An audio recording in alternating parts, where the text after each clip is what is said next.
right, so at WrestleMania, Alexa Bliss cost The Fiend the match. And it was a hook to get everybody to watch Raw.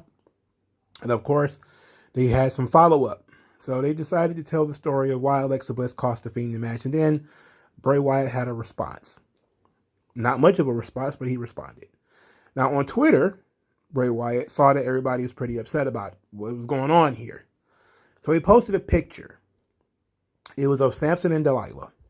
And if you know the biblical story of Samson and Delilah, that seems to be what they're going to do here. And then Alexa Bliss has the promo where she talks about how the darkness protected her. And then, the darkness taught her everything that it knew. And then she realized she didn't really need the darkness anymore, that she could take care of herself. That she, once the darkness went away, she had to fend for herself. And then she realized after fending for herself that she never really needed the darkness anyway. That she could do it all herself. That maybe the darkness wasn't helping her, maybe it was just standing in her way. So now we kind of get the board set, I would have liked for you to do something else to get here, but now that we're here, this is actually interesting. You got Alexa Bliss saying basically that the Fiend abandoned her. She said the darkness went away. He went away for a long time. He got set on fire, and he left her by herself, and she had to dig within herself in order to protect herself from Randy Orton. And in doing so, she kind of felt more empowered. And now she feels like she doesn't need the Fiend anymore. She can handle herself. And she introduced her new friend, Lily, which is this doll, right? The doll is creepy as hell. You're probably going to sell 100,000 of them, if we're being honest. That's the point of these fucking puppets and stuff, man. The point of this shit, and as mad as everybody's going to be about it, is it's going on Christmas lists. It's going to be in Halloween. It's going to be there. People are going to buy 100,000 of those goddamn dolls. They're probably going to be $50 a piece. All right. That's the point. Merchandising. So the story is she doesn't need the Fiend anymore. That the Fiend taught her or told Alexa Bliss his weaknesses, and now she knows them. That's the story of Samson and Delilah. Samson falls in love with Delilah. Delilah, coaxes out his weakness, and then she cuts his hair, which is his weakness, and it causes him to lose his strength. And then he has to apologize to God because he had promised God never to reveal the source of his power.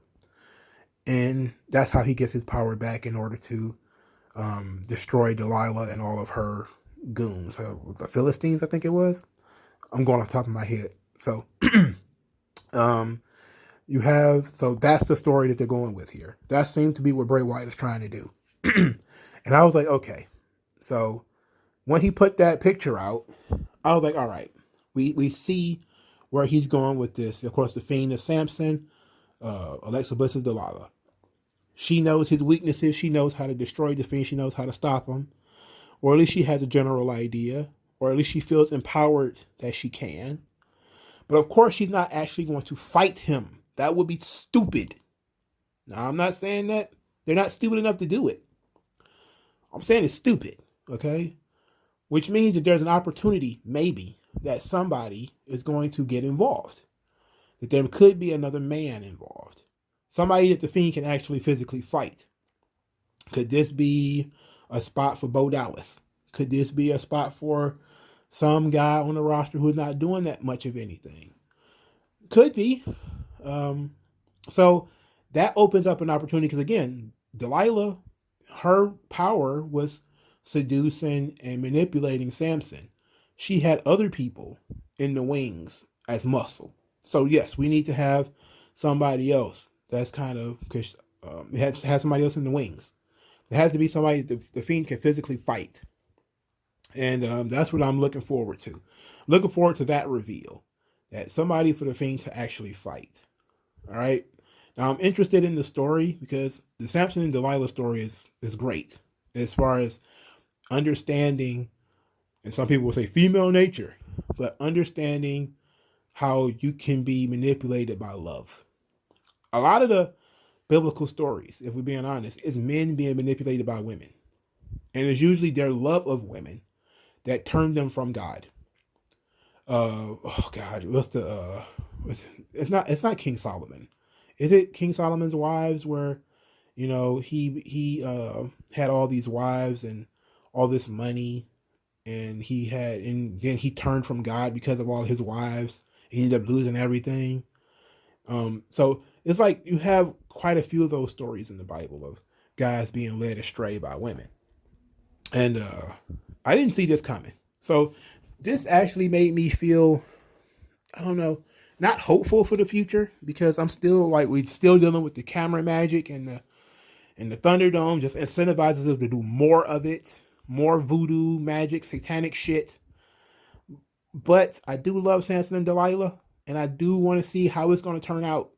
And this guy thinks he's fucking Shakespeare.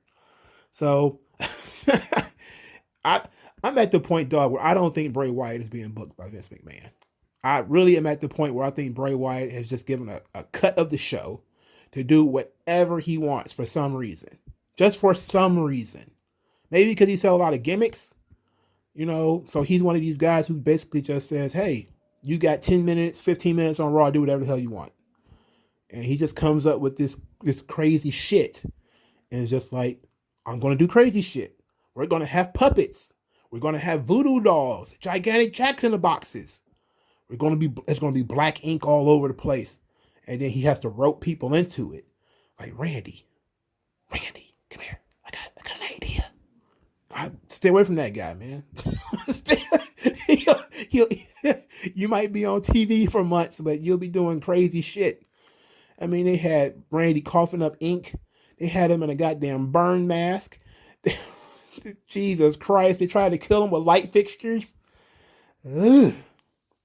But Samson and Delilah, I'm all for it. So then we get Bray Wyatt's response. And his response isn't much of a response, really. He basically just comes back to the Firefly Funhouse. The Firefly Funhouse is back. And all of our friends are back. Rambling Rabbits and the Witch and Mercy the Buzzard. Everybody's back. And they're talking about, basically, the first thing is, the Witch is like, she didn't like Alexa Bliss anyway. Like, I'm glad she's gone. I don't like her anyway. And then Bray's like, hey, don't be like that. I'm here with all of my real friends. He's feeling betrayed, but he's not saying it. He's saying like, hey, don't talk about her like that. Kind of defending her to Abby the Witch. Don't talk about her like that. And then Rambling Rabbit says, it's going to be so lonely without her. And of course, that gets him, he's the Kenny from South Park. He's always going to get killed. So he is the one who is being sensitive. He's sensitive, kind of one of his conscience. Like, all of these are like bits of his personality, right? So this piece, this Rambling Rabbit, is expressing some sadness that there will no longer be an Alexa Bliss in the Funhouse. And of course, you have the juxtaposition from Rambling Rabbit and Abby the Witch. If you take that the Funhouse is inside Bray's mind or whatever, then you can say, and these are all different aspects of his personality. Then you have Rambling Rabbit versus Abby the Witch in this situation. Abby's like, this bitch don't need to be here anyway. And Rambling Rabbit's like, it's so lonely without her though. And then Bray tells Abby, you shut up. You stop doing what you're doing. And he, picks up Rambling Rabbit, throws him to the side too, when he says he doesn't want to think about this. That's the brilliant stuff about the Bray Wyatt character. His in-ring shit, it is what it is. I can deal with being a mediocre in-ring guy. He ain't got to be fucking Daniel Bryan or Bret Hart, right? He just got to get over what he's doing. But I really enjoy looking at his artistic shit, because it does give me something to think about. It is engaging for somebody who is curious. There's a lot of people who tuned out. They're like, look, I don't care what happens. But for me, I'm still engaged. And I'm only engaged because it's weird as fuck. And because I'm like, okay, how are you going to play this out? And so when I see that two different aspects of his personality are expressing two different things. And he's responding, he's hiding both of them. He's saying, you don't talk bad about her, but you're not allowed to feel sorry that she's not here either. Like, we're going to, look, enough of this, right? We're going to go and we're going to have a lot of fun. I'm going to be reborn, right? I feel reborn. And he starts going into fake pastor mode and talking about, I'm going to heal you, and I'm going to heal you, and I'm going to heal you, and I'm going to heal everybody, you know? And he's talking about how he's going to come back stronger. And I think I get it. I think I get it, you know? But this is nutty. This is nutty. Like, when I say, like, I think that Bray Wyatt is booking himself, is like Vince McMahon has notoriously, things will be described to him and people will say like, he doesn't get it. You think Vince McMahon gets this? You think Bray Wyatt sat down with Vince McMahon and said, boss, this is what I want to do. I want to take, WrestleMania. This is my idea. I got a giant fucking Jack in the Box. I'm going to put it at ringside. And Alexa Bliss is going to come out and she's going to play the Jack in the Box, right? So I'm going to wrestle the match. And then later she's going to pop out of the Jack in the Box, covered in black ink, and cause me to lose. And if I was Vince McMahon, I would say, we are drug testing you tomorrow. Because whatever the fuck you're on, you're out of your fucking mind. Why would you ever come up with something like that? And so I'm almost certain Vince didn't come up with it. He came up with it. He's nuts. But that's the dividing line between genius and fucking idiots. That some people are, and I love how polarizing it is, if we're being honest. That's another reason why I enjoy it so much. Because it's so polarizing, especially amongst the wrestling intelligentsia, even though I might be in that category. I'm getting closer. But there's a lot of people who are, again, turned off. They're like, oh, I'm sick of this shit. But it's like, if you're looking at The Fiend as a regular wrestler, you've already made a mistake. We crossed that Rubicon a long time ago.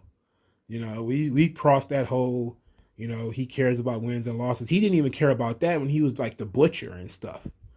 He was just doing whatever he wanted. He just wanted to make sure his stories get told. And him getting in the ring is just part and parcel to it.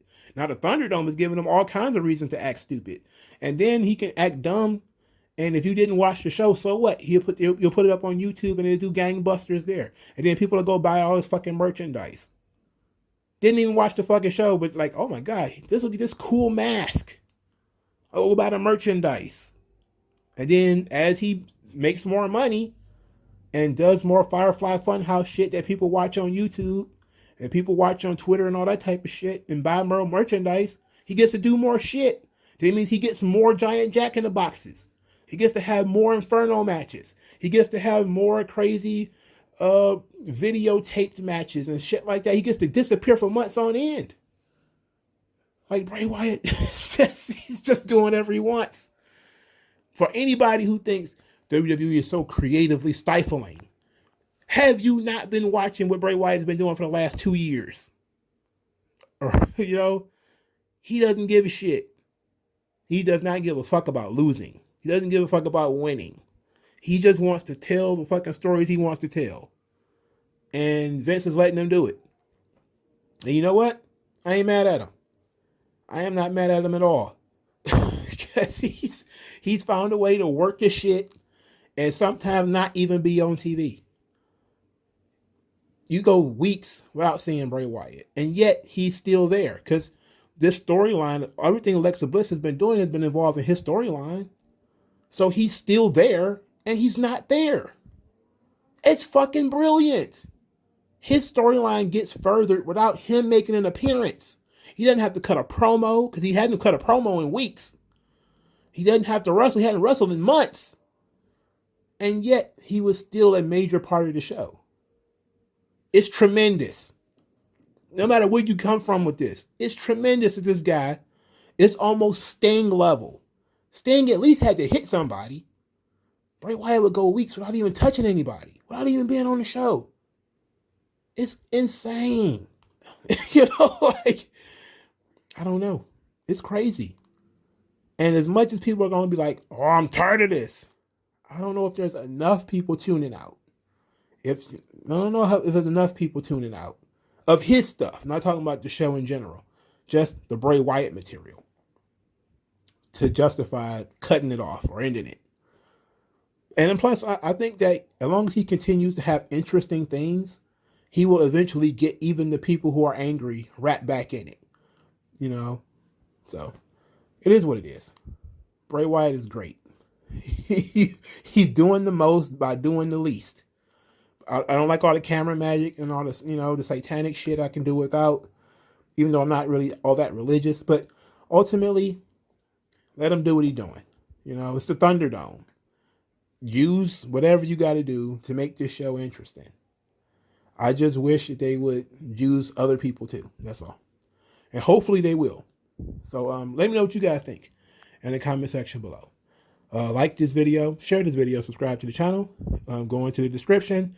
There will be an opportunity to send me cash via the Cash App or to support the channel monthly via Subscribestar. And follow me on Twitter. Also, hit the notification bell after you subscribe and like this video. And I'll talk to you guys later, man. Peace out.